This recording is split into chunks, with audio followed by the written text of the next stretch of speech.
Episode 19. Masalah di kebun bunur. Kegiatan kita hari ini adalah Atlas mulai bersuara setelah selesai sarapan. Membantu bunur di kebun. Imbuhnya kemudian. Hah? Emangnya itu masuk dalam proker ya, Atlas? Sanggah Billy langsung. Memang tidak masuk dalam proker, tapi kan nggak ada salahnya juga kita bantuin bunur. Lagian tadi malam kan juga ngehabisin hasil kebunnya bunur. Sampai kayu bakar yang di belakang rumah juga habis semua. Jelas Atlas. Kalian gak usah repot-repot loh. Ibu bisa ke kebun sendiri. Lagian juga nggak lagi musim panen kok. Balas bunur yang juga sedang ada dalam perkumpulan itu. Gak apa-apa bu. Kami juga pengen lihat kebun ibu sekalian mau belajar tentang tata cara berkebun juga. Ucap Yuda. Oke guys, jadi sekarang semuanya segera siap-siap ya. Atlas mengomandokan teman-temannya itu. Sementara Bunur hanya bisa terharu melihat inisiatif dari anak-anak itu.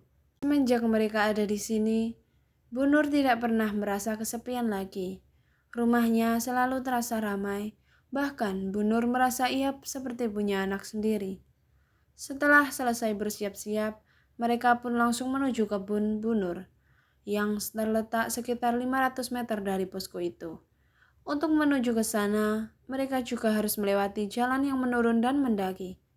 Halo guys, sekarang kita lagi mau ke kebunnya Bu Nur nih. Guys, say hello please. Luna merekam video di ponselnya. Awas, itu handphone. Lo kalau jatuh langsung tiba di jurang. Nggak ada juga yang berani ngambil ke sana. Fatir mengingatkan. Apaan sih Tir, ganggu kesenangan orang aja, sungut Luna.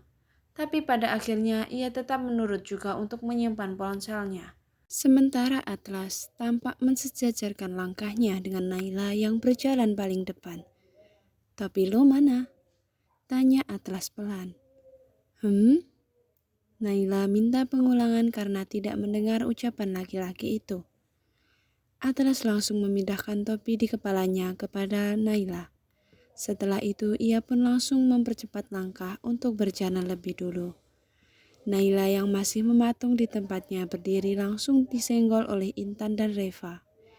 Cie, yang dikasih topi sama Atlas. Goda Intan.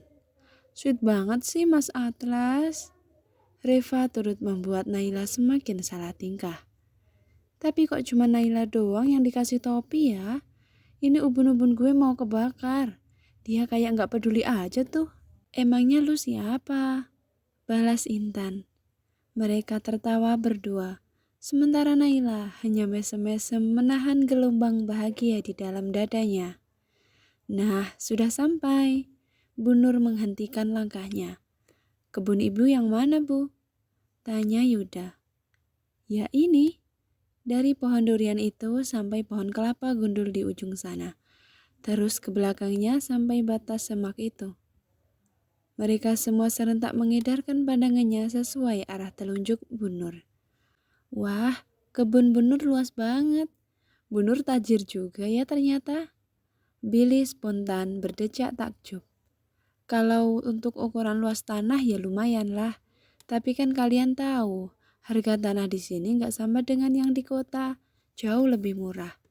Balas Bu Nur. Dulu waktu suami ibu masih hidup, kebun di sini lebih terstruktur. Bahkan dulu ibu pernah punya kebun stroberi dan kebun cabai. Tapi sekarang ya seperti ini saja. Menanam apa yang ada aja. Itu ada pepaya. Sebelah sana ada ubi. Terus pojok yang sedikit itu ada jagung. Di sana ada sayur-sayuran, tomat, terong, kacang panjang. Bu Nur menjelaskan tiap detail kebunnya. Jadi sekarang apa yang bisa kami bantu nih Bu? Tanya Atlas. Yang cowok-cowok bantuin ibu bersih rumput-rumput di sebelah sana aja ya. Bu Nur menunjuk ke pojok kanan. Nah, yang cewek-cewek bantuin ibu memupuk. Oke, Bu, laksanakan. Tapi hati-hati ya, jangan sampai ada yang luka loh. Bu Nur mengingatkan sebelum memberi benda tajam pada anak-anak itu. Satu persatu dari mereka pun mulai bergerak. Naila berjalan ke arah deretan cabai rawit sambil membuka topi pemberian Atlas dari atas kepalanya. Naila mengendus topi itu sekilas. Ia kembali tersenyum begitu mendengar aroma parfum khas laki-laki itu. Nay, kedatangan Bu Nur membuat Naila sedikit terperanjat. Iya Bu, sahutnya. Kamu mau bantuin ibu memetik cabai rawit ini enggak? Mau Bu. Ini satu wadahnya buat kamu. Bu Nur memberikan kotak plastik kecil ke tangan Naila. Sambil memanen cabai rawit, Bu Nur juga menjelaskan tentang cara merawat tanaman cabai pada Naila. Tidak lama kemudian, seorang pria berusia sekitar 60 tahun yang bertubuh tegap datang menghampiri mereka. Wah, wah, wah, banyak pekerja kebunmu hari ini, Nur. Muda-muda lagi, ujar pria itu dengan intonasi sarkas.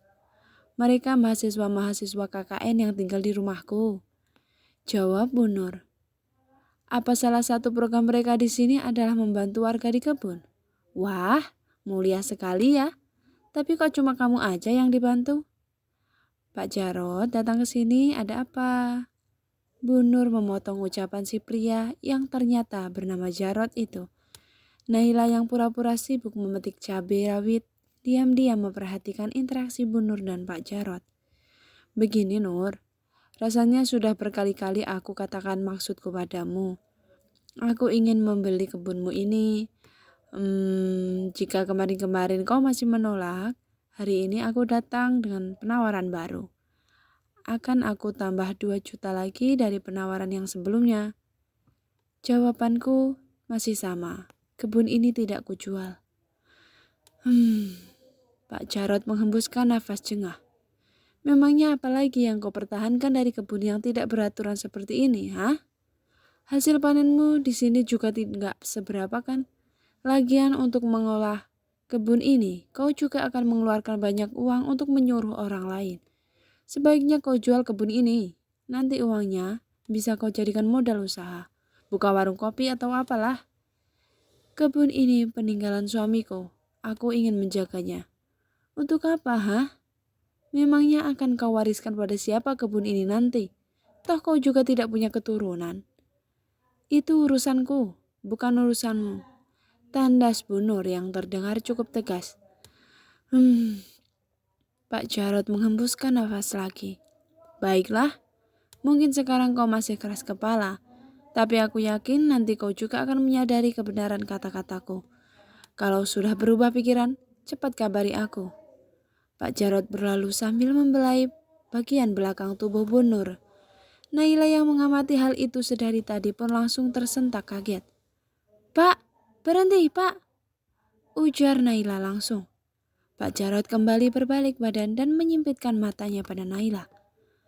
Bapak tadi ngapain belai-belai pegang pantatnya Bu Nur kayak gitu? Itu termasuk pelecehan ya, Pak? Ucap Naila dengan berani. Suara Naila yang tinggi membuat cewek-cewek lain juga jadi melihat ke arahnya. Loh, kok malah kamu yang marah? Yang dipegang aja gak marah loh.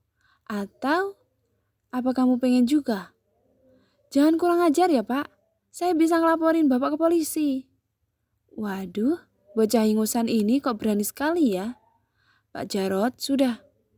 Bu Nur langsung melerai dan berdiri di hadapan Naila. Saya akan menghubungi Pak Jarod nanti, tapi saya minta sekarang Pak Jarod pergi. Pak Jarod masih menatap tajam pada Naila sebelum akhirnya meninggalkan kebun itu. Thank you for watching. See you in the next video. Bye-bye.